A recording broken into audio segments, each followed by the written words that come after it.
Estamos aqui para mais um episódio do Podcast do Jovem, e esse é especial porque é o último dessa temporada, onde eu, o Jovem do Vinho, ou como muitos me chamam, o Thomas Sampaio, entrevisto personalidades aqui do mundo do vinho no nosso país.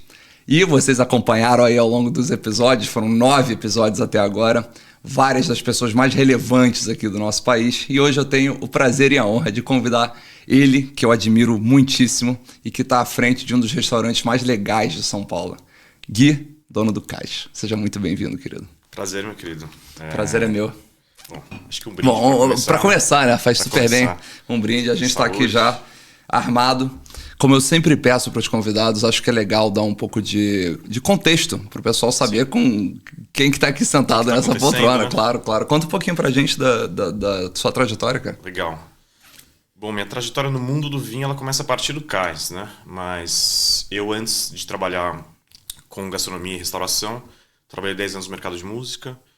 Eu sou formado em música, sou baixista, toquei na noite, tive banda, tive um selo que ainda está ativo, selo Risco, que é bem bacana, de música independente. Não sabia disso não, cara, que legal. E, enfim, trabalhei desde tocar o instrumento até fazer gestão e, enfim, prensar disco, fazer booking, fazer que maneiro, cara. Enfim. Acho que passei por todas as etapas aí do mercado da música, foi bem legal. E tinha 2 paixões da minha vida que sempre foram duas das principais, que é sempre música e gastronomia. E sempre teve muito presente, assim, desde que eu era muito criança. E eu saí de uma e tive que ir para outra paixão, né? Então, eu não, acho que tudo que eu faço tem que fazer com muita intensidade. Acho que é um pouco do meu jeito de ser, assim. E, enfim, eu fiz um pouquinho de faculdade para conseguir fazer um estágio. Eu fiz o estágio no Corrutela, participei da equipe de abertura do restaurante, daí logo, enfim, fui contratado como cozinheiro lá. Como cozinheiro? Caraca, que legal. Então, isso, eu fiz faculdade de gastronomia e, né, estagiei como cozinheiro, depois, enfim, fui efetivado como cozinheiro. Legal. E era uma equipe incrível, projeto super legal, e foi muito bom pegar um restaurante abrindo, assim, foi muito interessante. Uhum. E, enfim, lá eu conheci o Adriano, que é meu sócio. Ele era meu, digamos, chefe de praça. A gente trabalhava junto e me ensinou muita coisa, enfim.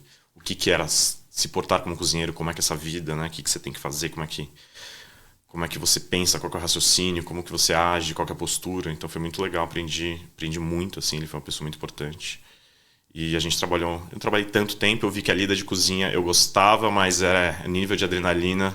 É punk, cara. É punk, cara, e enfim... mas o serviço não é muito diferente disso, vai. Tipo... mas a cozinha, cara, assim, o mise en place, você preparar as coisas, você chega já com 220 e vai para 380 depois, entendeu? Entendi. O serviço de vinho é um pouco mais tranquilo, digamos, o mise en place, as coisas, um pouco mais intelectual, e outro é muito físico, muito intenso. A cozinha tem um nível de... Acho que intensidade mesmo a palavra, que é...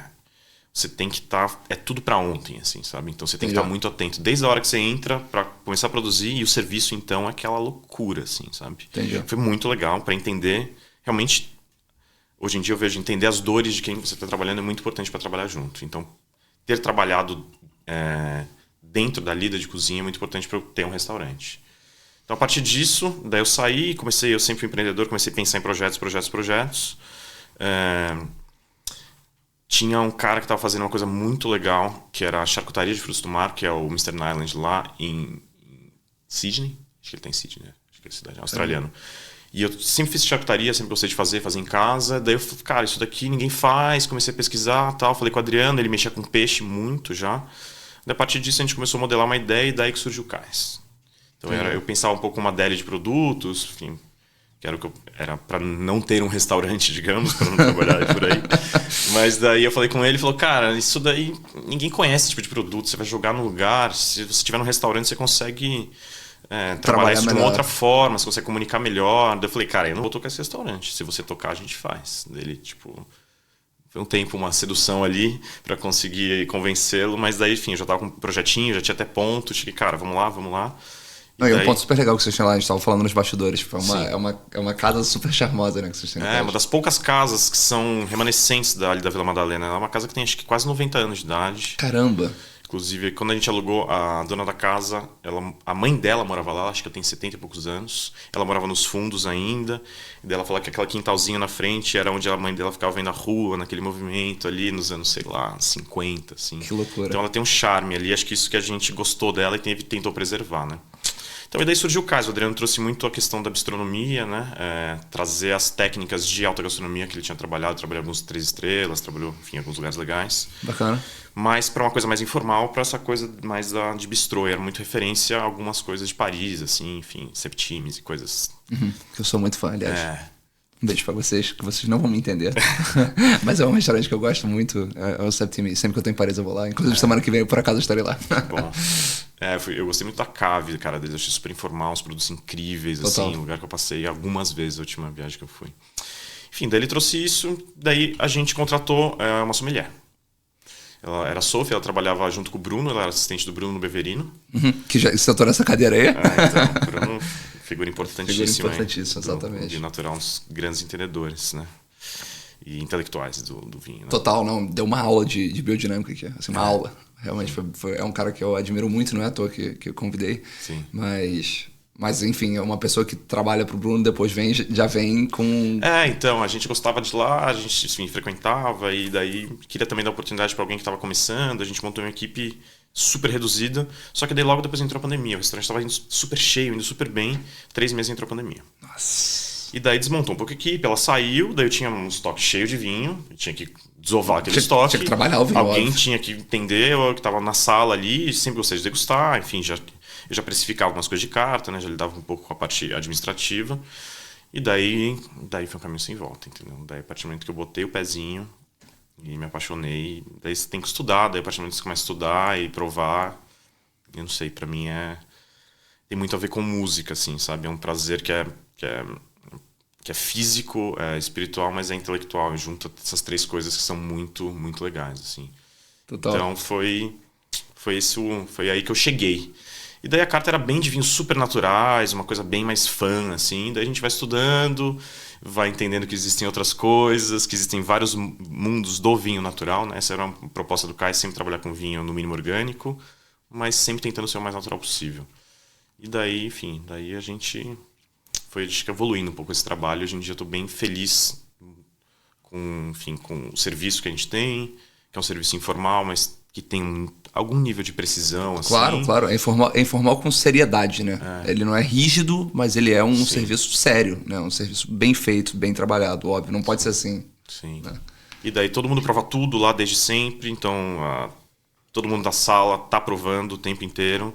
Eu dou aula de vinho semanal para eles, 1 hora por semana. A gente tem encontro assim, religioso, que desde degustações às cegas, eu pegar uma região que eu gosto e falo, e daí, enfim, vai ter uma provinha daqui a pouco para eles. É uma coisa Legal. que a gente tem uma formação em casa sobre vinho. Então acho que é muito importante o vinho dentro do trabalho do Cais. Puta que legal. E hoje, quando você pensa na carta do Cais, como é que você descreveria a carta do Cais? Você falou de vinhos naturais, mas você descreveria o Cais como um restaurante com uma carta só de vinhos naturais? Sim. Vinho natural é diferente para várias pessoas. Total. A minha próxima pergunta era o que você quer dizer com isso? O corte é no mínimo orgânico, mas eu não gosto de trabalhar com orgânicos industriais, por exemplo. Então, orgânico de pequena produção. E tentar trazer sempre esse lado da pureza do vinho, né? Então, pessoas que trabalhem, não precisa ser certificado de nada. A questão do sulfito é um drama para muita gente. Eu não vejo como um drama. Mas dá para entender que, às vezes, pesar a mão pode ser complicado. E alguns vinhos orgânicos são pesados nisso e a gente sente. Mas eu acho que é isso. É trabalhar com vinhos de... O pessoal fala mínima intervenção. Eu não gosto muito desse termo. Por isso eu coloco natural, que é uma palavra mais leve, assim. Mas a minha interpretação é isso. Vinhos de escala humana, que se mexem o mínimo possível e que tentam contar uma história daquela pessoa, daquele lugar, e são cristalinos, que tenham pureza. Acho que é por aí que eu... Mas eu dividi a carta antes, a gente foi mudando, né? Eu até dividi, a gente tinha muito uma questão de pessoas que gostavam de mais clássicos e pessoal do natural. Eu até separava a carta. Entendi. Era divertidos, surpreendentes, clássicos, elegantes. Pra, tipo, você não vai ter erro se você for no clássico. Se você quiser arriscar um pouco, desde que seja um vinho mais fã, até um vinho oxidativo, por exemplo, ele estaria desse lado, surpreendentes. Mas eu entendi que isso era uma forma de fazer uma concessão, talvez, que não era interessante para o conceito da carta, entende? Então, acho que eu tentei, daí separar de uma forma mais clássica mesmo, botar o produtor em primeiro lugar, que ele é o destaque, e fazer uma organização ali por ordem alfabética de países, não por preço, também a gente separava muito por preço. Eu acho que daí você traz um pouco mais a importância do que está por trás da garrafa, não só tentar facilitar para o consumidor que é mais leigo. Então, acho que a facilitar para o consumidor que é mais leigo é importante, mas isso você faz na mesa, entendeu? E a carta ela tem que estar montada de uma forma que ela expresse um pouco a filosofia do lugar, entende? Entendi. Então, acho que é um pouco por aí, é valorizar um produtor, trabalhar com esses vinhos naturais e desde os vinhos mais de entrada, que a gente sabe que tem que ter giro, e eu tenho a minha parte comercial, que eu sou gestor do restaurante, ela sempre acaba brigando com a parte sommelier, então claro. fica um pouco essa batalha. Tem que saber o que gira, tem que saber precificar isso bem e depois tem que fazer a parte artística e ir colocando, entendendo a questão dos preços, estilos. E o que eu busco sempre, por causa da comida, enfim, a gente tem a maioria branco, mas vinhos com alta acidez, muito frescor, mas acho que isso eu busco até nos vinhos que eu vou tomar, entende? Acho que é um pouco mineralidade, acho que esses 3 conceitos que a gente sempre tá buscando. Então nunca vai ter uma coisa que seja, digamos, muito, muito robusta. Entendi. Se for robusta, ela tem que ter algum desses fatores que seja estruturante dela. Entendi. E quando você fala da possibilidade de trabalhar o vinho na mesa, isso é uma coisa que a gente levantou essa bola na primeira temporada e vários dos convidados que sentaram aí falaram sobre isso também, que a ideia de não olhar o vinho como um custo. Sim. E ver ele como um investimento para o restaurante. Um investimento por quê? Porque se bem trabalhado com o cliente à mesa, né, você consegue não só aumentar muito a receita do restaurante, mas também, principalmente, gerar uma experiência para o seu cliente que é mais agradável e mais interessante. Não é que você está entubando um vinho no cliente. Que é muito diferente ele ir lá e pedir um vinho da carta e você tirar um pedido dele, que vai ou não harmonizar com o prato, provavelmente não, porque a maioria dos comensais são amadores, estão ali justamente de prazer.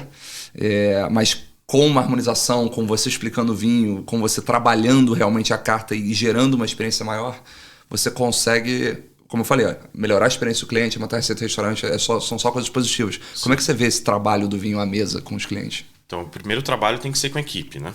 Para você conseguir trabalhar na mesa. Eu não estou tão à frente do serviço como eu já estive, então eu estou lá mais de apoio, tá? E tentando, primeiro, que eles entendam qual que é o conceito da carta, depois eles entendam um pouco de cada vinho, um pouco da sua história, degustem, entendam isso e degustem com a comida. Então, a sala, os garçons, os sommeliers, os chefes de sala, eles têm que ter essa experiência, eles têm que ter isso bem claro, porque senão fica robótico, entendeu? Eles vão lá e ficam, esse vinho é mineral, então ele harmoniza com ostra e não sei o quê, e sabe, fica uma coisa que... Que é uma coisa que você lê no manual, né? Que não é por aí. E daí, a partir do momento que eles... Você vê na cara, assim, eles provam e degustam e harmonizou, o olho brilha. A partir do momento que o olho brilhou, ele vai fazer o olho do cliente brilhar, entendeu? Demais. Então, daí você chega na mesa, o cliente às vezes vai pedir um vinho pelo custo, mas daí você pergunta sempre o que vocês estão a fim de beber, mais ou menos que estilo vocês gostam, daí você vai entender se o cliente gosta de vinho um pouco mais clássico, daí você já sabe que tem vinhos naturais que tem um estilo super, né, de precisão, enfim, tipo de vinificação mais clássica, e outros que vão ter, enfim, estilos... Tem gente que quer vinho funk. Cliente que chega, eu quero... Hoje, mas isso acontece mais hoje do que no passado, você acha? Eu acho que acontece um pouco menos. Acho que o mundo do vinho natural deu um salto interessante, que era no começo as pessoas queriam laranja de qualquer jeito, queriam aqueles vinhos turvos, queria essas coisas esquisitas, porque era o que era novidade, né? E até a gente no começo também gostava dessas coisas, porque a gente estava aprendendo o que era, né, esse tipo de vinho. Mas... acho que agora não tem tanto isso como tinha. A questão do vinho laranja ainda é uma porta de entrada para o vinho natural, então as pessoas buscam muito isso. Não tem como. E daí, enfim, a gente tem que ter os vinhos laranjas que façam algum sentido com a nossa comida e tal. A ideia do vinho laranja é curiosa você falar isso. E aí eu tenho uma opinião que, enfim, eu sei que muita gente discorda, mas eu não tenho nada contra vinho laranja, inclusive. Posso servir mais um pouquinho? Deve. Obrigado. Isso está muito gostoso, aliás. Eu não tenho nada contra vinho laranja, muito pelo contrário, eu tenho vinho laranja na minha adega, volta e meia bebo.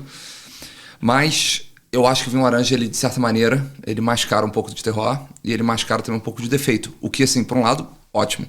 Então eu sempre digo, assim, quando eu estou em lugares que não tem muito vinho pra beber, ou não tem exatamente vinhos que necessariamente me agradam, Sim. e eu tô ali por prazer, pra mim o laranja é o coringa no sentido de que ele me agrada, eu tô falando de termos muito gerais, obviamente, sim, tá? claro. Ele me agrada, Sim.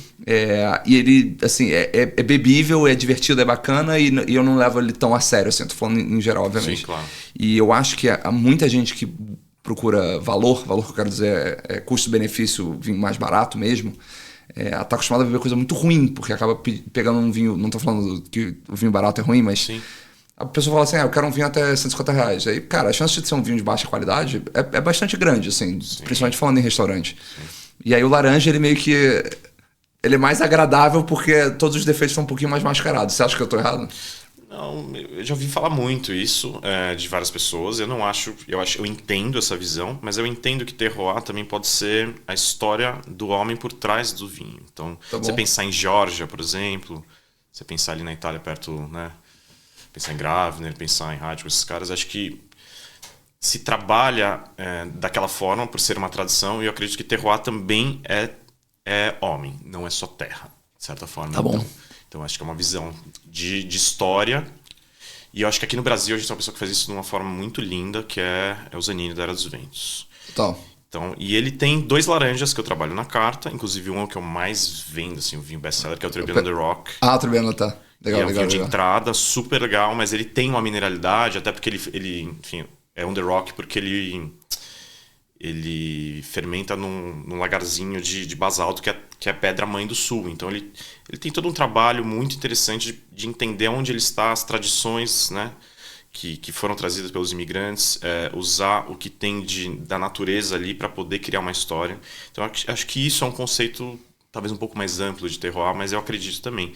E eu acredito que esse vinho, se ele for pouco macerado, enfim, acredito que a maceração muito longa, acho que pra tinto você deve concordar comigo, que em geral ela também dá uma mascarada, dá uma pesada, né? Totalmente. Você perde a linha da precisão, totalmente, essa linha totalmente. né, de trazer mineralidade, de trazer o que o solo, né, vai imprimir no vinho. Mas, e ele tem um Peverella, que é um vinho icônico, né? Acho que foi o grande vinho, tem uma história genial, inclusive, que, enfim... O Jonathan Noster, que é um grande cineasta, fez Mão do Vinho, não sei se você viu esse doc, enfim, que é um doc super importante, que nos fala de vinho natural, mas fala de globalização de vinho, parkerização, vinho, total. nos anos 2000. Ele, enfim, ficou muito amigo do Zanini e ele tinha muito contato com os grandes produtores da Borgonha. Daí tinha uma mesa que era Rouleau, que era Roumier, que eram uns caras assim da pesada, e levou o Peverella e todo mundo provando às cegas, assim, esse vinho. E daí eles tinham uma teoria que eu acho muito legal desses grandes produtores, que é o vinho que acaba primeiro é o melhor vinho da noite. E não vão se pensar muito sobre isso. Total. E o primeiro que acabou era um Peverella, do Zanini. Os caras tomando Merceau Premier Cru de Rouleau, os caras tomando Roumier, os caras tomando Lafon. Que isso é um conceito legal, né? Assim, e os produtores da Borgonha, eu vejo muito isso, assim. Você vai sentar pra almoçar com o produtor, pra... Né, happy hour com o produtor, seja lá o que for, que eu tive o privilégio imenso de conseguir viver isso no último ano de maneira bastante intensa. A galera não tá muito preocupada em beber o Gran Cru XPTO, sabe? Assim, você vai sentar com o produtor, o cara tá abrindo Borgonha Regional, tá abrindo Village, assim, e não é por falta de dinheiro. É que assim... O acesso, né? Porra, exatamente. Tá ali, liga ali pro Rumier e fala assim, brother. e é isso, assim, a galera tá afim de beber do tipo, vamos sentar e o vinho tá sempre à mesa. Sim. Vamos compartilhar aqui o momento. Sim. E o melhor vinho não é o mais caro, o melhor vinho não é o que tem a maior apelação, o melhor vinho é o que a galera quer beber o último gole da garrafa. É o prazer. Exatamente. Eles deram a volta, né? Os caras deram a volta, eles deram a volta. Chegaram, você falou, às vezes o cliente só quer pelo prazer, e o cara produziu, fez, entendeu, chegou e deu a volta, ele quer o prazer de novo, entendeu? Que é um conceito muito louco, né? Assim, você pega tanto produtor como... Eu tava em Nova York semana passada e tava conversando com a dona da Parcel, que se tornou uma grande amiga e eu já compro com eles há muito tempo. Bem. E ela virou pra mim, assim, ela entende de vinho pra cacete, assim, muito. Ela virou pra mim, e a gente tava falando de preço de vinho, e como é que o mercado tá maluco, e não sei o quê, e ela falou assim, cara...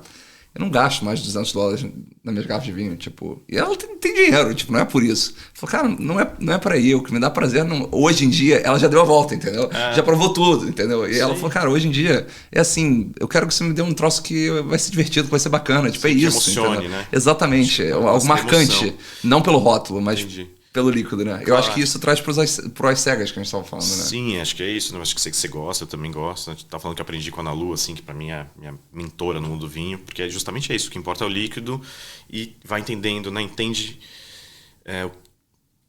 todas as etapas dele que né? Você consegue entender se ela fez em degustação pessoal que estava, sei lá, degustando há 2 semanas, entender solo, assim, uma loucura, sabe? Porque ela consegue usar as metáforas certas, tal, enfim, é uma pessoa incrível. Ana Lu, um beijo pra você. Você é uma aula. Enfim, então, 2 cegas, importante por isso. E também, voltando ao laranja, e voltando nessa história né, dos grandes produtores provando isso. Peraí que eu me perdi um pouco agora. Relaxa. Ó, a gente tá falando de vinho laranja, e aí você falou sobre a ideia do terroir, sobre mascarar de mais ou de menos o terroir. Entendi. E aí você deu a referência do Era dos Ventos, eu dos perdi o animes. raciocínio, eu fui dar a volta, fui contada na Lua, na Lua você me emocionou aqui e eu já me... O meu ponto do laranja, na verdade, não era nem tanto do terroir, era mais de mascarar defeito mesmo. Entendi. Pra mim, a ideia da maceração, ela serve mais ou menos, mal comparando, como madeira. Ela, de certa maneira, ela homogeneiza um pouco. Um pouco. Acho que concordo plenamente. É isso. Mas acho que daí tem essas sutilezas, entendeu? Daí tem outros lugares que isso é como tradição, isso é do jeito de fazer, e isso também você consegue fazer com precisão. Eu acho que, em termos gerais, concordo, mas não dá pra generalizar, assim, em absoluto. Né? Claro, eu concordo. Como nada. Eu concordo. Mas o meu ponto é que, por conta disso, a galera começou a provar laranjas mais em conta. O argumento era esse, né? Perfeito. Começaram a provar laranjas mais em conta e falaram assim, agora eu achei uma saída em que eu consigo pagar e que eu nunca bebo um ruim. Eu acho que aí sim, pelo de entrada concordo 100% com você. Porque é isso. Vai ter... Eles têm um perfil aromático muito parecido, em geral, se não é de uva aromática, né? Se não vai ser de moscato e coisa assim. Sim. Então, se macera, sempre vai ter aquela coisa meio parecida, com uma volátil que tá sempre meio ali. Assim, ele tem as coisas dos laranjas. Você botou na lista e fala, sabe, cheiro de vinho laranja. É cheiro. É aquela coisa bem genérica. Concordo. Acho que dos de entrada acontece muito isso, mas... Também não concordo com uma... Que eu já ouvi, você não falou isso, mas já ouvi de muita gente falando que produtor que faz laranja não sabe fazer vinho branco. Também, tá. Entende? Acho que daí não concordo é o radicalismo. Não Total. foi o que você disse, mas também para pontuar isso, que tem pessoas que falam isso, daí eu também acho que você tem que entender a história da pessoa, você tem que entender por que ele está fazendo isso, você tem que entender outros contextos que estão vinculados à terra, que estão vinculados, enfim, à tradição. Então é muito importante entender essas outras coisas. Acho que de laranja... É mais ou menos a visão que eu tenho. Não, e eu concordo com você. E hoje a galera que chega no cais pede vinho laranja. É uma coisa que acontece com frequência. Acontece um pouco menos, mas acho que é isso, é o caminho de entrada. Acho que o mercado amadureceu mesmo. As pessoas iam pela novidade. Tipo, deu a volta mesmo. Deu a volta. Não sei se deu a volta, mas essas pessoas já estão bebendo outras coisas. As pessoas estão chegando agora no vinho, acho que já tem mais informação no mercado. Entendi. E elas não estão tão surpresas com as esquisitices, com o vinho turvo, com o vinho laranja. Então elas já chegam querendo um perfil específico, ou querendo provar alguma coisa de algum país, ou querendo, quero provar uma coisa brasileira legal, ou sabe? Eu acho que mais por aí. Acho que o mercado amadureceu e quem está novo vindo está com mais informação. Então tá vindo de uma forma menos naif, assim, no sentido de quero provar qualquer coisa que seja laranja, entende? Ou qualquer coisa que seja esquisita. Porque o laranja meio tava no lugar do esquisito. Hoje em dia ele tá coexistindo. Ele foi aceito já. Ele já tá no lugar dele, entendeu? Entendi. Então tá tudo bem. Entendi totalmente. E eu acompanho o Instagram de vocês, obviamente, o seu pessoalmente. Legal. E eu vejo que volta e meia vocês abrem umas coisas muito legais em taça. Sim. E eu queria que você falasse sobre o que o vinho em taça representa para o seu restaurante. Legal, isso é muito importante. Quando você falou o conceito da carta, fazer as pessoas provarem coisas... Né? Tipo, trazer a experiência legal de mesa, fazer o cliente provar, a taça é um melhor caminho. Porque o custo é mais baixo, porque se você não gostar, tá tudo bem, você não tem que beber uma garrafa inteira. Então eu sempre tenho, eu acho que hoje em dia eu tô contando com fortificados, umas 13, 15 opções em taça, tá?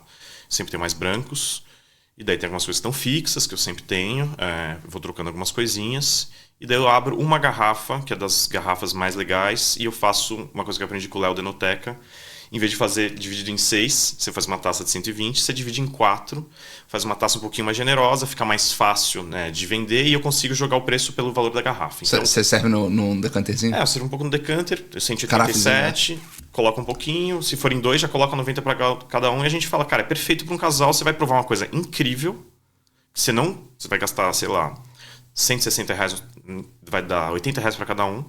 Você vai provar um super vinho, que seria super difícil você tomar. Não vai ter que abrir essa garrafa. Então, eu faço isso para minha equipe e para mim. A gente faz pra gente também. Tá abrindo coisas e tá girando coisas legais no restaurante. Claro, porque a taça é isso também, né? Se você abre uma taça e se você abre uma garrafa para servir em taça no seu restaurante, imaginando que você não tá usando o Coravin, que eu acho que você consegue rodar uma garrafa ali na noite, não precisa do Coravin, toda a equipe consegue provar uma tacinha, né? E isso se você faz isso, né, todo dia, toda semana, ao longo de um ano, cara, olha quantos vinhos a mais da carta a sua equipe conseguiu provar, né? Não, e é uma forma de... É isso, você tem umas pérolas. Às vezes tem coisa guardada, que você espera um pouquinho, tem o tempo certo, daí provou. Teve um vinho que eu provei esses dias, eu fiquei... Enfim, um parênteses aqui. Tinha um Patrick Buju, um Mol, que é um vinho mais de entrada dele. Sim. 19, que acho que a Gavinha trouxe faz uns 3 anos. Quando chegou, o vinho tava com uma volátil muito alta. Daí nem gelando ele dava pra tomar. Mas é que ela estava tão acima das outras coisas, mas você conseguia entender que tinha coisa, ele tinha informação. Por baixo da VA tinha material, né? E daí eu provei ele faz uns 2 anos e nela tava. Daí, cara, eu falei, vou provar esse vinho. Daí eu provei e eu falei, não é possível, cara. O que aconteceu? O volátil tende a subir normalmente, né? Mas ele, não sei, ele deu uma integrada no vinho. E é isso. Dá vontade de abrir para as outras pessoas, entendeu? Putz, cara, olha que coisa linda, entendeu? Vinho, tipo, do puta produto legal, incrível, uma pureza, longo, mas num perfil super natureba ao mesmo tempo. Cara, você olha aquilo e fala, eu quero mostrar para as pessoas, é um vinho que tá guardado. Então você tem essas pérolinhas guardadas ali que a gente tem... Eu não consigo ter uma super adega, mas eu tenho algumas coisinhas, né? Enfim, a gestão do restaurante não permite a gente ter muitos excessos. Claro. Mas, então, você quer abrir essas coisas, você quer compartilhar esse tipo de coisa, né? Então, Entendi. acho que, enfim, isso é um exemplo do porquê a gente tem essa saída, assim. Então, é muito... Enfim, eu acho que... Fora que pro restaurante é legal, né? A gente se associa com coisas legais, entende? Se associa com produtores legais. Sempre marca o produtor reposta. E daí você vai gerando uma comunidade legal. Você vai, né, Total, criando... não. E quando o produtor vem pro Brasil, que acontece com uma certa frequência hoje em dia, eu, tipo, sábado vou estar com o Craig do Testa Longa, que é um cara que eu visitei em janeiro lá na África do Sul, que foi uma experiência bizarra, e o cara tá vindo pro Brasil e assim, vai nesses lugares. E assim, você começa a postar os produtores e eles falam assim, cara, quando eu for pro Brasil, onde é que eu quero comer? Tipo, eu quero ir lá. E aí você já se associa com o produtor, e aí você vira um lugar de vinho, e tudo isso, tudo isso é muito legal. Né? Acho que a gente tá falando de coisas que são de experiência pro cliente, né? Mas eu tô falando de brand, eu tô falando de posicionamento de marca, que é uma coisa que é muito importante. E por um acaso a gente vai fazer, vai ser o 3º evento que a gente faz com vinhos Testa Longa, e esse ano ele vem pro Cais, então... Sim, por isso que eu comentei isso. E ele vai estar lá, e vai ser super legal. Finalmente, cara, a gente tá abrindo e, puta, tem umas garrafas, sei lá, guardadas aí, a gente vai abrir junto com ele, sei lá. Então, quando vocês assistirem isso, esse evento já vai ter acontecido, entendeu? Mas o fato é de que, com certeza, eventos como esse acontecerão muitas vezes no futuro e cada vez mais. Isso. Então, assim, quando você tiver a oportunidade de ir num evento desse, em que aquele seu produtor que você bebeu, por acaso está aqui no nosso país, aproveite e vá, porque não só é uma celebração do produtor, mas também é uma celebração da união do produtor com a gastronomia local. Né? Sim. Então, eu acho que é por aí. Então, eu vou mudar de tema drasticamente, porque a gente já falou um pouco disso nos bastidores aqui. Eu me lembro, na verdade isso é uma coisa que me marcou, porque é uma coisa que eu estou sempre prestando atenção. Eu me importo muito com a música do lugar. Muito. Legal. Inclusive, tem lugares que eu consigo gostar da gastronomia, consigo gostar até do ambiente, mas a música me enlouquece negativamente. Do tipo, pra mim, estar num ambiente em que a música não me agrada, pra mim é uma coisa que me cansa como uma luz na cara, assim. Chega uma hora que eu, tipo, cara, eu não aguento mais isso aqui, porque a música me incomoda. Sim. Paralelamente, quando eu tô num lugar em que... E assim, a galera que trabalha em restaurante, e nos restaurantes que eu frequento, sabe que, assim, a música vem e eu, tipo... canto, assim, é uma coisa que realmente mexe comigo. E eu me lembro quando eu fui no Cais a última vez que a música foi uma coisa que me marcou. Legal. Não só pela qualidade da música, mas também como a acústica está distribuída ao longo da casa. Quando você vai andando ali para fora, quando você entra, a música está sempre presente ali nos lugares, não alta, a ponto de você não conseguir conversar, e também não como terceiro plano. Ela está presente. Eu acho que essa é a palavra. E você é um cara... mega entusiasta de música, eu diria até profissional de música. Como é que você vê a música para dentro do cais? Tipo, como é que você monta as playlists, você escolhe os produtores, como é que é isso? O trabalho de curadoria, vinho e música tem um pouco disso, né? Antes de ser músico, minha primeira profissão foi DJ, então era isso, era ficar garimpando coisa e tal, e montando. O que é um DJ? Ele monta, para botar as pessoas para dançar, ele tem que ir criando uma ambientação, né, e criando uma energia do espaço. Então, desde o começo do Cais, quando a gente fazia os jantares na casa do Adriano Teste, a gente já montava playlists para cada dia, assim. Ele também adora, manja muito de música. E eu tenho algumas playlists, algumas noturnas, outras diurnas, umas mais animadas, outras para dias de chuva. Você tem que entender qual que é o... Não adianta eu chegar e botar uma coisa super animada. Eu adoro o hip hop. Então você vai botar já aqueles hip hops um pouco mais para cima. E o restaurante tá meio vazio. É estranho, entendeu? Não conversa, né? Se você tá só com aquele R&B delicado ali e a pau tá comendo, assim, de restaurante cheio, cozinha. Então você tem que... Às vezes a gente tem que mudar de playlist no meio da noite, pra você ter uma ideia. Ou porque a gente não consegue, você não consegue também fazer uma playlist. Você tem que durar 5 horas, que é mais ou menos um pouco antes do serviço até um pouco depois. Então você não consegue só construir ela de acordo com o crescendo, que as noites têm crescendo diferentes da playlist. Entendi. E às vezes também a galera lá não aguenta mais ver a mesma ordem, põe no aleatório, e sim, as coisas vão mudando. Mas é isso, a gente faz muitas. Eu devo ter 60 horas de playlist, 70 horas de playlist pro Cais. Caramba. E é um super prazer, assim. E elas têm ordem, enfim, elas têm uma ordem, pelo menos uma lógica entre elas, assim, sim, sabe? Sim. Então é uma coisa que eu acho que representa para a ambientação do restaurante, sei lá, uns 30% pelo menos, assim, que tem a ver o mobiliário, tem a ver a iluminação, que talvez seja o mais importante de todos, mas a música é isso. Ou ela abraça e transforma aquilo, né, num ambiente... Você falou que você quer ficar naquele ambiente, né, que você está integrado à realidade daquele ambiente, tem a ver com aquele espaço, tem a ver com aquela energia, ou, cara, você tá louco para ir embora, porque você não aguenta aquela música que tá destoando, entende? Exatamente. Então, eu acho que é um pouco... Enfim, a música eu entendo como uma das coisas principais para se criar vibe, para se dar energia. Eu não poderia concordar mais, e para mim, assim, eu acho que eu sou meio cético quando a gente fala de coisas que são não científicas, tá? E eu, por exemplo, a ideia de harmonizar vinho com música, ou comida com música, pra mim é uma ideia maluca. Esotérica. Sim. Esotérica. Mas eu acho, sim, que a música tem um papel fundamental no ambiente em que eu quero estar degustando os vinhos, por exemplo, ou comendo. Tem muita gente, por exemplo, que argumenta que a música faz diferença pro vinho.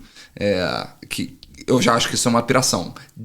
Mas eu consigo entender. Tem produtores que colocam caixa na vendinha. Eu ia falar isso agora. E aí era esse ponto que eu ia trazer, na verdade. Assim, por exemplo, o próprio Craig tem uma caixa de som gigante dentro da vinícola onde ele vinifica, que tem música rolando o dia inteiro. É muito comum você visitar produtor e os caras estão escutando música o dia inteiro, tipo, faz parte. E um cara que me vem aqui à cabeça na hora quando a gente fala de música e vinho é o Lassagne. Cara que eu visitei, ele é absolutamente obcecado por música, ele é músico, não é à toa que vários dos rótulos dele têm referências, né, para músicos, como o Autor Diminuir, por exemplo, que é o Round About Midnight do Miles, e ele toca música também para os vinhedos, e quando você tá lá, você vê que claramente o rolê não é só o vinho. Ele tem uma coleção de vinho muito grande, e ele vai botando os discos, e você vê claramente que ele tá fazendo uma experiência com a música e com os vinhos que ele vai abrindo. Sim. E tanto que chega uma hora em que ele bota uma coisa um pouco mais animadinha, ele aumenta o volume, e tem uma frase clássica dele, que é o Now We're Starting. Que é, tipo, já tá todo mundo meio assim, bêbado, feliz, e aí ele tipo, dá o tom. E é uma coisa que eu acho legal em restaurante, não sei se o Cais faz isso, mas você começar, a música tá lá, a música tá lá, no meio do serviço... rola uma mudança de playlist ou de volume, alguma coisa em que a galera fala, opa, tipo assim, agora a gente começou, agora o troço realmente... Às vezes a cozinha pede, porque tá animada a cozinha aberta ali, tem caixa dentro da cozinha, que isso é muito importante, para os cozinheiros também terem na mesma vibe, então... Muito legal. Cara, é bem isso mesmo, tem uma hora que eu falei, a gente às vezes tem que mudar no meio da playlist, o Adriano faz isso direto, assim, ele tá sempre muito esperto nisso, tem uma sensibilidade boa pra ter essas sacadas da vibe, assim, então ele tá lá, às vezes tá no celular dele já, o negócio ele já muda... E já dá aquela animada, assim, sabe? Isso é muito legal, né, cara? Porque fica mais vivo, né? Assim, é isso. Acho que o tipo de restaurante que a gente tem, né? Que é autoral, que é muito ligado à personalidade de quem tá ali, né? Não só nossa, mas dos cozinheiros, dos garçons. Você dá muito o seu tom, assim. Então, você não tá num lugar que é estático, ele vai estar igual sempre.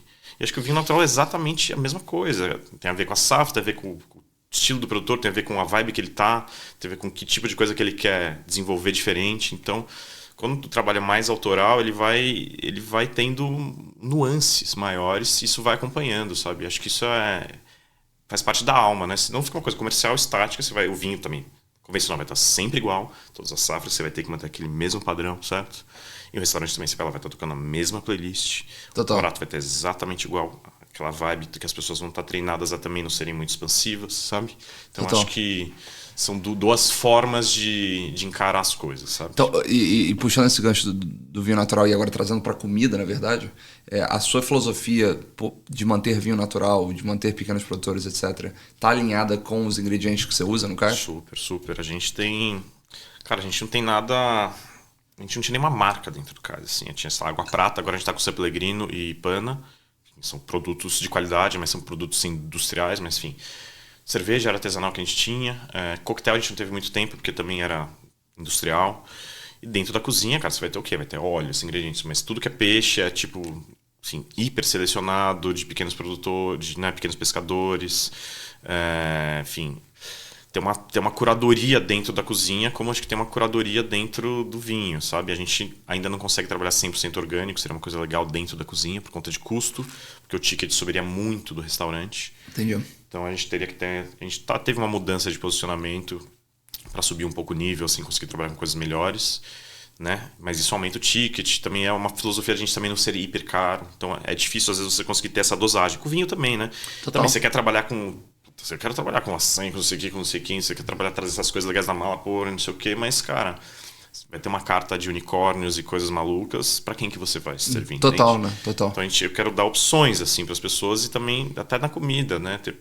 Você conseguir ir lá e tomar uma tacinha, um coquetel, comer uma coisinha e não ser, sabe, não ser caríssimo, sabe? Mas se você quiser e gostar e entender e compreender o valor daquilo, você tem essa opção também, sabe? Eu acho que isso é a questão de democratizar. Ontem, por exemplo, com o Gui Moura, do Saída de Emergência, a gente estava falando sobre essa palavra democratizar. Que a gente, e ele trouxe um ponto que eu nunca tinha pensado. Ele falou, eu acho que essa palavra está sendo usada de maneira errada. Sim. Porque a pessoa acha que botar 100 vinhos abaixo de R$200 é democratizar o vinho. E assim, e de certa maneira, por um lado, eu consigo entender o argumento. Sim. Mas por outro lado, é assim, cara, primeiro, se você botar essa quantidade de garrafas abaixo de 200, será que você fez uma curadoria? Primeiro ponto. Uhum. E aí a pessoa vai provar um vinho que você só botou ali porque você está tentando gerar, sim, e aí ela tem uma impressão negativa de vinho como um todo, né? Principalmente se ela está começando. Primeiro ponto. Segundo ponto, pro cara que já entende um pouco mais, já está no segundo, terceiro degrau, você tem opção para ele? Então o que é exatamente democratizar? É fazer com que a galera consiga beber vinho mais barato e ponto? Ou realmente conseguir abranger todos os grupos e qualquer pessoa que chegar lá tem algo para beber que vai agradá-la? É um bom questionamento. A questão de democratizar realmente é uma palavra bem difícil para vinho, né? Que é um mercado que é quase todo no luxo, né? Totalmente. O dia inteiro, porque tem essa parte de commodity, de gôndola, mas de resto é um mercado, enfim, que tá nesse lugar, né? Então acho que essa palavra já não combina por princípios com o mundo do vinho. Mas dentro do mundo do vinho, o que é democratizado? Eu concordo com você. Ter as opções, ter uma curadoria legal e democratizar o acesso a coisas boas. E essas coisas boas vão ter faixas diferentes de valor e você vai com informação fazendo a pessoa entender por que elas têm faixa diferente de valor. Acho que é um pouco por aí. Democratizar a informação também, né? Total. Democratizar né? Acho que quem faz um trabalho lindíssimo disso é a Dani e a Cássia na sede, porque é um espaço muito democrático. Elas têm opções legais. Se você quiser tomar borgonha, você vai ter borgonha para você tomar, mas sempre vai ter umas tacinhas mais em conta, tal. Elas conseguem fazer uma curadoria realmente de vinhos. Aliás, mais em conta, né? São duas craques de vinho. Inclusive foi muito curioso, porque como eu falei, eu estava em Nova York semana passada, eu fui no Four Horsemen no Brooklyn, e eu estava sentado num lugar e, enfim, papo vai, papo vem com o sommelier. E aí ele virou pra mim e falou assim, cara, tinham duas mulheres aqui do Brasil sentadas exatamente onde você tá na semana passada. Aí eu falei, duas mulheres do Brasil? Elas têm um wine bar em São Paulo. Eu falei, pô, eu já sei quem são. Né? Aí eu mandei uma mensagem pra Dani e a Dani falou, nossa, a gente foi muito feliz, não sei o que bom que você tá aí. Assim, e elas são duas craques, assim. Sim. Elas realmente entendem muito e eu gosto muito do espaço do SED, principalmente porque, cara, eu sou carioca e eu gosto de rua. Assim, eu gosto de tomar meu chopp na rua, tá? é uma coisa que me dá muito prazer. A informalidade do Rio de Janeiro, ela vem com prós e contras, assim como quase tudo na vida. Mas em São Paulo a gente não consegue ter isso tanto, É difícil, cara. A calçada de São Paulo não é um espaço muito ocupado. Sim. Os estabelecimentos, o lugar de consumo alcoólico e socialização é dentro. Sim. No Rio de Janeiro ele é fora. Isso muda tudo, Isso pra mim muda tudo. Isso pra mim é a grande beleza do Rio de Janeiro, pra mim é Sim. essa. E o SED, eu vou fazer um argumento aqui que provavelmente não foi o que elas queriam quando elas idealizaram o SED, mas eu me sinto um pouco no Rio de Janeiro ali com a ideia da rua, a ideia da calçada, a ideia de você pegar uma coisa e, tipo, estar fora. Sim. E eu amo isso do SED. Isso é incrível. E acho que daí a gente vai falar de democratização do espaço público, né? Que isso é muito legal. Que você tá, quando você tá na rua, você tá na rua. As pessoas passam. Tá acontecendo. Você não tá fechado num lugar porque você tá com medo de ser assaltado, você tá com medo de alguma coisa. Você tá na rua, cara. E a rua é de todos. Então entender o conceito de democratização um pouco mais amplo do que só focar no preço do vinho. É na experiência, na informação, no tipo do lugar, no tipo da experiência. E acho que foram elas grandes responsáveis de tirar o vinho do lugar de ocasião chique para brasileiro, entendeu? Então legal, o vinho, ele é qualquer ocasião. E tem vinho de vários preços para qualquer ocasião, entendeu? Então você quer estar numa piscininha, tomar qualquer coisa sem pensar, banho gelo, qualquer coisa, sabe? Tudo bem. Mas se você quiser tomar um vinho legal e também, mas tá na rua, tá em outro lugar, então você vai lá tomar vinho, entendeu? E o vinho tá no lugar do restaurante, da formalidade. E acho que elas realmente tiveram um trabalho muito importante para isso. Eu concordo. E com curadoria, que é uma coisa Sim. que eu queria dizer. Às vezes as pessoas, eu acho que têm uma visão que eu acho equivocada de por que é descomplicado. Descomplicado, eu quero dizer, é o que a gente estava falando da carta. Ele é sério, ele tem propósito, sabe? Ele é feito com cuidado e com atenção, mas ele não precisa ser quadrado. Sim. E as pessoas têm a noção de que quando não é quadrado pode ser feito de qualquer maneira. E não é isso. Né? Não é porque não é quadrado, enraizado, não é porque não tem uma pessoa de terno e gravata servindo vinho, Sim. que não tiveram duas pessoas ali por trás que estavam curando, literalmente, escolhendo vinho por vinho que vai fazer parte do estabelecimento delas, entendeu? Acho que o descomplicar é uma outra palavra muito complicada também, porque ela em geral vem com perda de informação, vem com redução, vem com achatamento, e ela, enfim... O Diego Rebelo fez esse argumento, e eu acho que ele está coberto de razão, que você vê muito influenciador, eu aqui vestindo a roupa do influenciador, que fala que eu descomplico o vinho para você. Essa ideia de que o vinho pode ser descomplicado. E, cara, se você vai estudar vinho, você percebe rapidamente que vinho é uma das coisas mais complicadas do mundo. E, assim, cara, é complicado mesmo. Assim, a ideia de descomplicar é uma ideia eu acho meio torta. E eu concordo 100% com você, que é uma ideia de que normalmente a descomplicação vem com uma superficialidade. Sim. E aí a galera acha que é descomplicado, quando na verdade não é. Na verdade, o que você está fazendo não é que você está pegando uma coisa extremamente complicada e descomplicando. É que você está tocando na superfície. Então você não tem profundidade realmente para chegar na parte que é complicada, né? Sim. Mas ao mesmo tempo fazer uma outra ponderação aqui, que acho que o trabalho da sala, o trabalho do sommelier, o trabalho dos comunicadores é conseguir trazer uma experiência para quem não quer também se aprofundar muito, de uma forma leve. Legal. Então você consegue fazer em camadas. E daí você vai conversando com a pessoa. Que nem a gente vai te dar uma experiência de sala. Você vai lá, conversa com a pessoa. Que vocês estão a fim de beber, não sei o quê. Não, me dá esse daqui. A gente brinca, é o vinho do dedo, que é o vinho que a pessoa vai pelo preço. Ela aponta o vinho porque ela não quer pensar no vinho. E muitas vezes aponta porque não conhece o vinho, não consegue nem falar o nome do vinho, o que não é demérito nenhum. É pelo preço, é o vinho do preço. E tá tudo bem. Tipo, eu às vezes só também quero consumir a coisa pelo preço, que eu não tô a fim de pensar em nada. Às vezes eu quero pensar cada vez menos. Eu quero só escolher as coisas para as pessoas, agora eu quero que elas escolham para mim. Porque o nosso trabalho é muito ficar escolhendo para os outros, né? Enfim. Mas... Eu penso a mesma coisa, só um parêntese aqui. Sempre que eu tô num lugar em que eu tenho um profundo respeito pelos profissionais, eu sei que tem uma carta que permite isso, eu sempre falo assim, cara, por favor, escolhe. O meu dia é escolher vinho pra todo mundo. Assim, escolhe bom, pra mim. Né? Você sente um conforto. Você exatamente. Fala, obrigado. Exatamente. Você fala do Cepa, eu fui no Cepa, falei, Gabi, eu quero um tinto. Ela falou mais ou menos o que? Eu falei, Pinot, sei lá, algo assim. Daí, tipo, veio, trouxe umas opções, falou, perfeito, ótimo. Legal. Eu sabia que ia ser perfeito.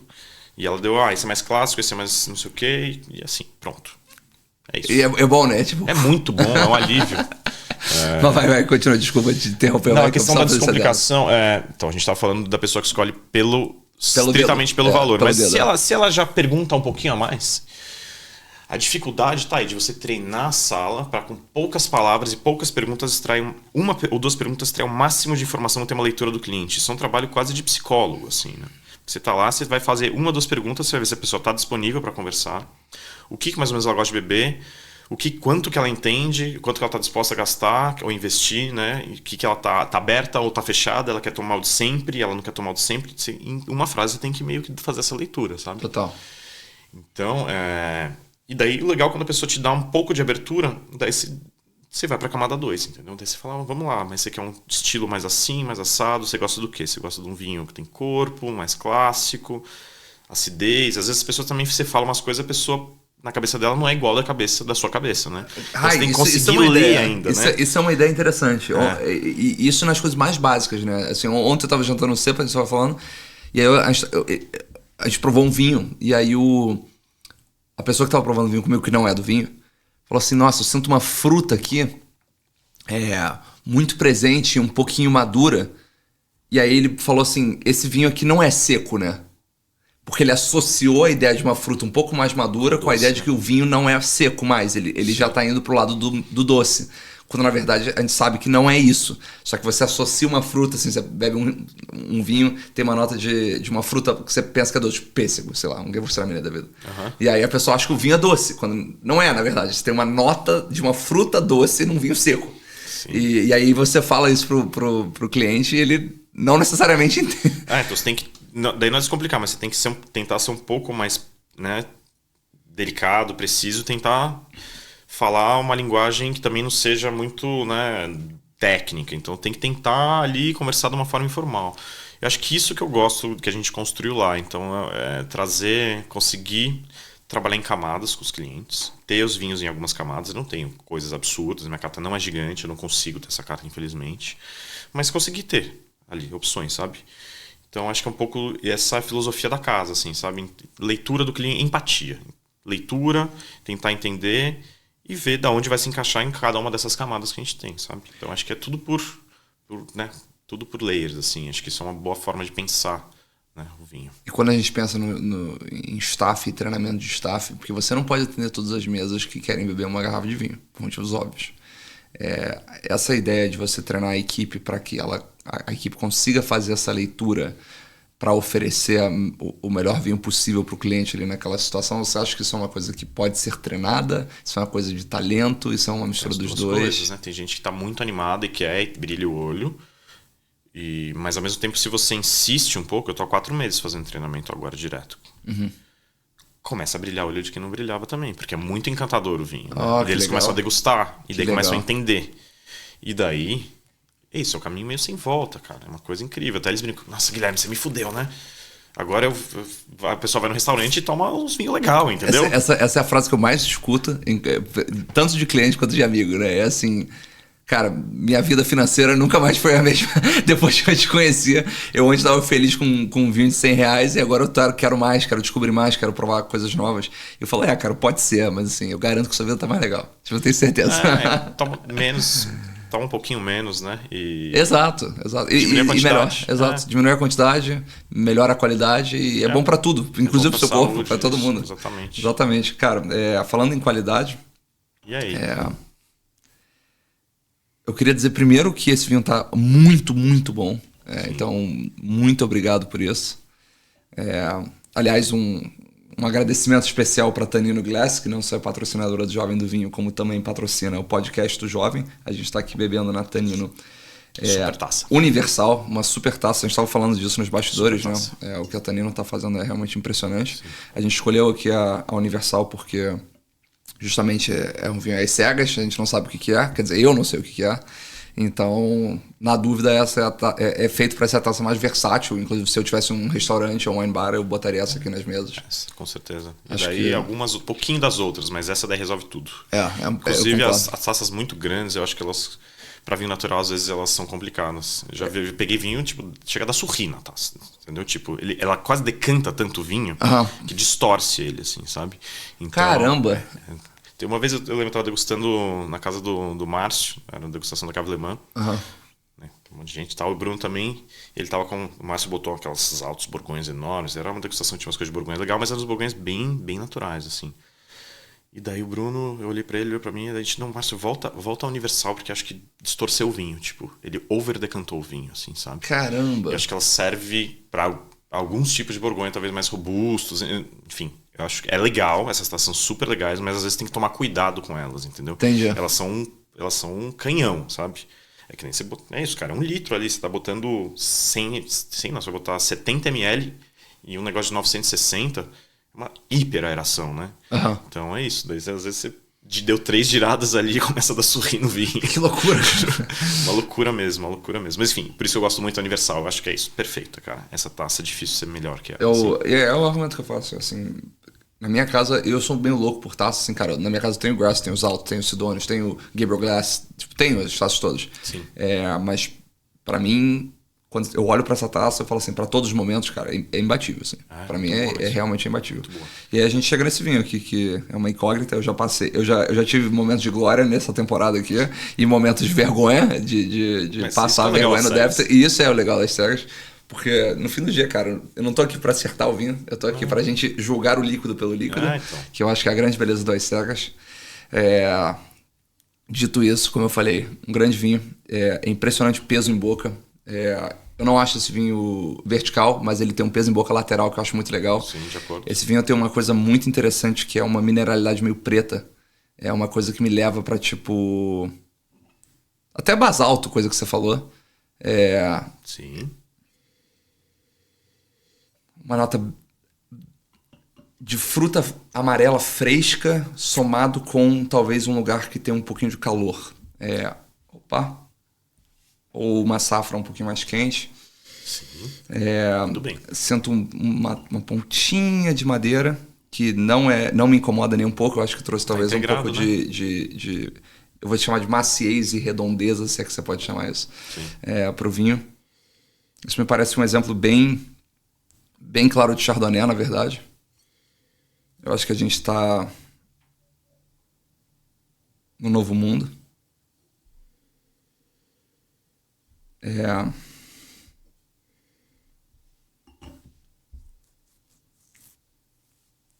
Eu vou para um lugar um pouco mais quente em termos de clima, tipo África do Sul, Brasil, coisas nesse sentido.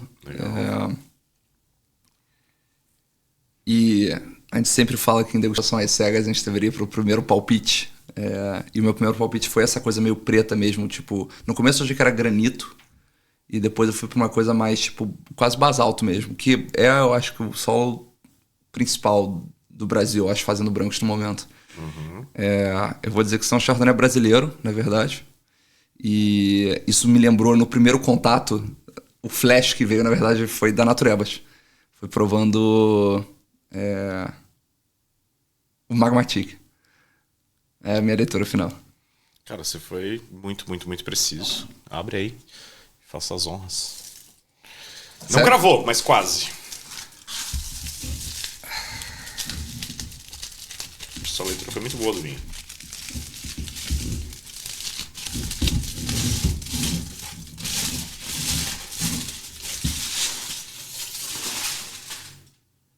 Vinhas do Tempo, Daniel Vinhas do Lopes. Tempo, Daniel Chardonnay. Lopes. Demais, hein? Fermentado, maturado em barrica. Acho que terceiro uso já. Só tem que lembrar... não vou lembrar da ficha técnica de cabeça. Porque existem regiões... não somente basálticas ali, mas... Sim. Mas o Zencra também tá vinificando parecido no sentido clássico Borgonha. Total. E, cara, você foi muito bem, parabéns. Mano. Obrigado pelo vinho, cara. Isso tava delicioso. Eu gosto muito de Botelhas Cegas porque ele tem esse toque clássico, assim, né? Enfim, tem esse cajuzinho bem borgonhês, né? No nariz, Total. que daí você coloca o nariz e a galera já vai pra esse lugar na hora. Total. Mas daí você tem que ver a boca. Exato. E daí na boca você começa a ir pra esse... Daí que você conseguiu ter essa boa leitura precisa do que é esse vinho em boca. Porque Eu ele tive não é super vertical, não é super mineral... Né? Exatamente. Enfim, mas ele é um pouquinho mais largo. Foi uma safra quente, tanto que agora subiu um pouquinho até o álcool dele, fazendo 12 em geral. Mas 12.8 ainda tá, tipo, super razoável, eu acho. Ele fazia, acho que o anterior era 12. E o ano anterior não fez malo.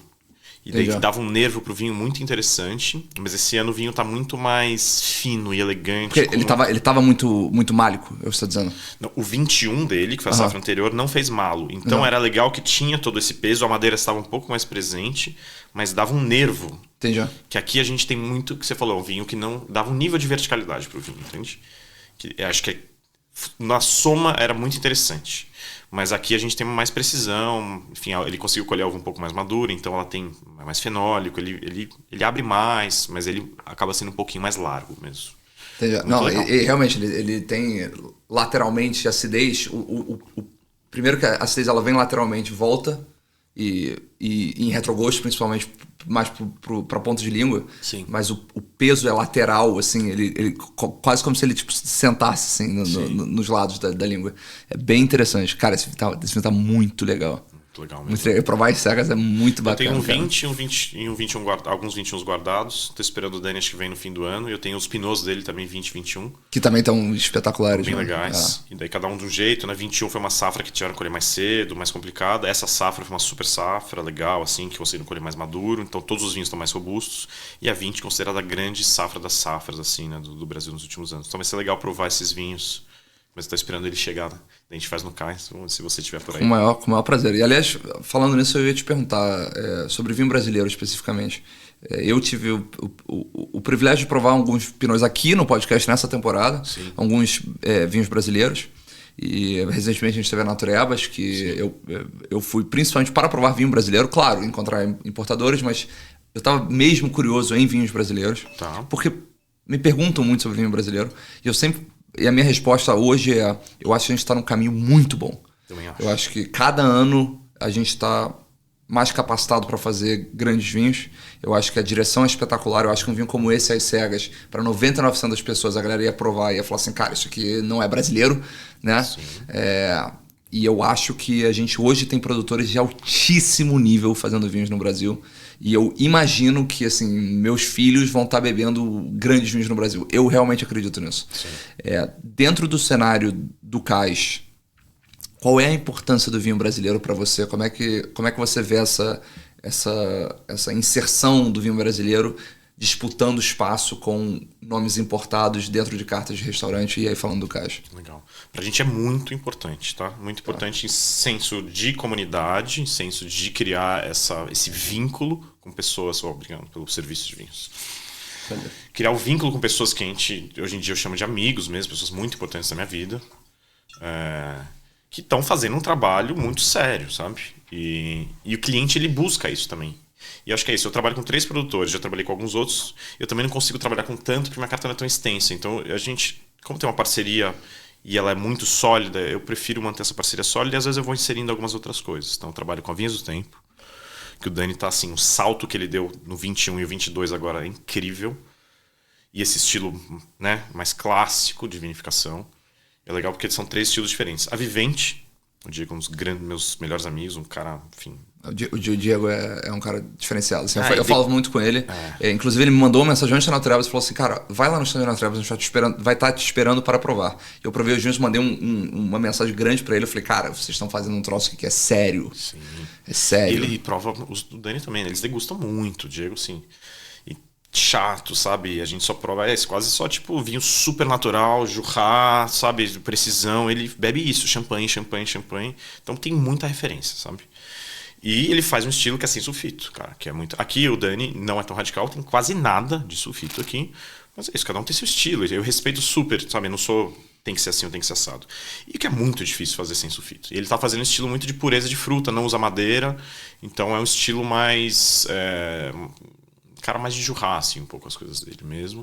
O Cabernet Franc eu já dei as cegas para produtor europeu, os caras ficaram de queixo caído. Assim. Total. Queixo caído. Eu passei por isso na Borgonha. Ah, você tava nessa noite Eu lá? tava nessa noite e foi ridículo, assim, porque foi um Malago. Um beijo, querido. O Malago tava com o Malago, ele levou um Cabernet Franc do Vivente, que o vinho tá bizarro. E assim, detalhe, a gente tinha acabado de beber 2 vinhos do Rousseau.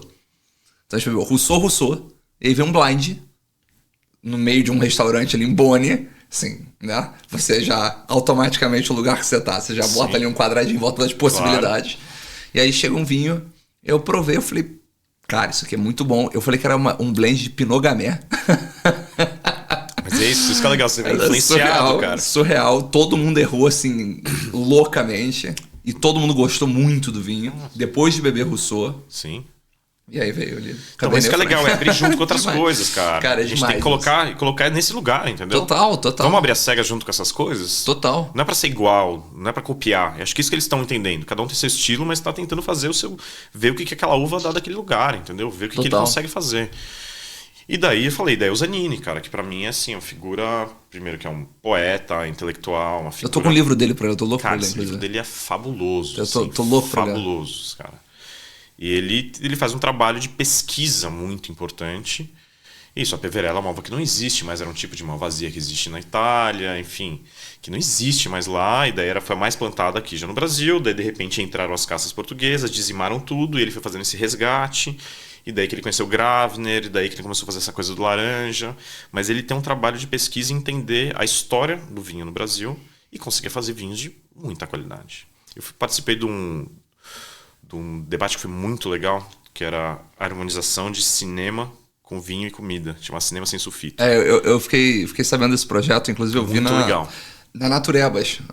Então foi lançamento lá, né? É, muito bacana. E, enfim, daí era um Merlot dele. Merlot é uma uva que eu não tenho grande apreço, ainda mais Merlot estilo brasileiro, que a gente sabe que vem dessa... Apesar da DO do Brasil ser de Merlot, mas a gente eleva isso. Então, essa é uma outra história que vem de lá. Enfim... E eu já tinha provado esse vinho uma vez, mas daí, cara, eu provei e o Zanini não ia poder falar, daí eu ia falar, enfim, ia participar desse debate. Era um filme maravilhoso, Um Homem e uma Mulher, filme do Lelouch, que é um puta clássico da Nouvelle Vague. E, enfim, daí provei o Merlot, eu comecei a provar o vinho, fui provando aos poucos, daí eu liguei pra ele, fiquei uma hora com ele no telefone e falei, cara, mas isso daqui tem uma delicadeza, como é que você consegue isso? Daí ele foi me explicar, a DO de Merlot do Brasil tá no Vale dos Vinhedos, que é um pouco mais quente. Ele tá em Caminhos de Pedra, que é Bento, mas é um lugar bem mais frio e não se plantava Merlot lá. Então ele falou, foi um teste, a gente plantava mais as uvas italianas, que era dessa pesquisa, esse trabalho dele, né? Mas Merlot foi uma das primeiras a chegar no Brasil, né? No século XIX ainda, então tem uma história com o Brasil. E daí ele plantou, e cara, esse vinho consegue ter uma mineralidade, assim, falou que é um solo quase 100% pedra, assim, e ele tem um frescor, e daí ele falou que ele tentou fazer um Merlot estilo Borgonha, depois que ele voltou da Borgonha, do estágio dele com De Montilly e tal, usar essas técnicas, né, que ele aprendeu lá, aquele estilo, e no caso era um 20, que era um vinho que permitiu pouca maceração, então era um Merlot ele vai ter aquela característica em nariz que é um pouco mais adocicada, que a gente falou lá, mas você pega em boca, é um vinho muito, muito fino, assim, muito elegante, cara, em estilo, um Bordeaux, estilo Borgonha, né? Feito no Brasil. Então, total. É um cara, isso. Acho que tem cada um dentro do seu estilo, fazem um trabalho muito sério, muito profundo. No caso do Zanini, ele ainda tem a questão de ter as barreiras e fazer o cuidado da viticultura, que eu entendo que os meninos têm idade, né? A gente é 8-7, o Dani, eu e o Diego. Entendo que isso é um trabalho que vai acontecer. E o Zanini já é um cara de uma outra geração que ele já tem isso acontecendo. Entendi. Mas isso também muda um pouco, porque ele já começa a fazer o vinho no vinhedo, né? Então daí ele consegue ter mais controle, eu acho, também sobre a situação. Os meninos arrendam um pouco de terra, a Vivente está transformando alguns vinhedos de parceiros em biodinâmica, o Dani tem uma parceria com esse Chardonnay com um cara que ele faz há muito tempo, mas eu entendo que eles vão conseguir dar um super salto a partir do momento que tiverem tudo na mão deles, assim, sabe? Legal. Mas legal. A Vanessa faz gamés lindíssimos. A Vanessa faz um gamé inacreditável e tem um gamé vindo aí da Vivar. Que eu provei coisas da Vivar bem legais também. Cara, o gamé da Vivar não lançou ainda, não existe gamé no mercado, tá em tanque, eu fui lá provar e tá também uma loucura. Então assim, você vê que não é só um ou dois. Sim. Você hoje em dia tem uma gama de produtores que estão mais do que fazendo vinhos bons hoje, caminhando para fazer vinhos excepcionais amanhã. Né? Você vê cada ano melhorando. Acho que é isso que você falou. Isso é o mais legal. Você vai vendo evolução de várias coisas, né? De tempo, das técnicas, da troca, de mercado, das pessoas mais adeptas a isso. Porque as pessoas comprando mais, eles conseguem girar mais, daí conseguem fazer mais. Precisa disso, né, cara? Você sabe que é super complicado, né? Você tem que ter um fluxo de caixa de vinícola, de restaurante ruim, de vinícola, esquece. É absurdo, né? Absurdo. É um investimento muito alto. Mas você acha, então, que eu vou chamar de trend é positiva? Tá realmente... Concordo 100% com você. E, não sei, é o que eu vejo. Eu tô pouco tempo no mercado, mas dos 5 anos que eu tenho o Cais, eu salto que todos os meus amigos e pessoas próximas, produtores e outras coisas que eu provo, assim, é exponencial, sabe? Cada ano é melhor e outro muito melhor e outro muito melhor. Tem a questão das safras, do calor, né? Enfim, a gente vai ter que entender um pouco melhor isso. A gente teve algumas safras que foram quentes e secas. E o problema do Brasil é a chuva, né? Com certeza. A chuva, principalmente antes da colheita. Isso. Né? E mais do que isso também, acho que teve, obviamente, a tragédia que aconteceu no Rio Grande do Sul, que para alguns produtores foi gravíssimo. Foi. E é indiscutível que isso atrasa o Brasil um pouquinho em termos de evolução de vinho. Sim. Porém, eu acho que a gente está agora com uma robustez que eu acho que é tão significativa que o Brasil em pouco tempo vai conseguir realmente continuar a jornada super positiva dos últimos anos. Pelo menos é a minha leitura. Sim. E as grandes, né? Sempre foi uma briga, né? Enfim, aqui o mercado sempre foi feito para as grandes, né? Uhum. Sempre pro indústria. Em qualquer lugar do mundo, vai. Mas aqui é muito, assim, era impossível quase, né? Entendi. Tem a história do Zenker, né? Que ele, enfim, teve a apreensão dos vinhos dele, teve muitas coisas que era realmente uma batalha, assim. Mas agora as grandes entenderam que a questão do vinho natural, ou vinho de autor, ou vinho de pequeno produtor... Artesanal. A Liz levantou a ideia do artesanal, que no Brasil não é reconhecido, mas que não deixa de ser isso, né? Ele é um caminho sem volta, as pessoas entenderam isso, o tipo de consumo das pessoas mudou e a informação, e eles estão querendo agora, daí você vê as grandes às vezes fazer vinho laranja, fazer vinho sem degola, então estão buscando um pouco flertar com esse mercado. Isso é um sinal incrível, né? Total. Quando o grande ele começa a querer absorver um pouco da ideologia, um pouco dos princípios, um pouco da estética dos menores, né? Acho isso muito legal. Cara, eu sou um grande admirador do seu trabalho e do seu restaurante. Obrigado, cara. Sou muito feliz de eu ver acho isso. muito legal o que vocês fazem lá. Tanto o ambiente, como a comida, como principalmente a filosofia e o carinho que você cuida do restaurante. Então, vida longa ao caixa. Obrigado pela garrafa. Foi um prazer te ter aqui. Prazer é meu. Valeu, querido. Saúde. E assim a gente encerra mais uma temporada do Podcast do Jovem e até a próxima. Valeu!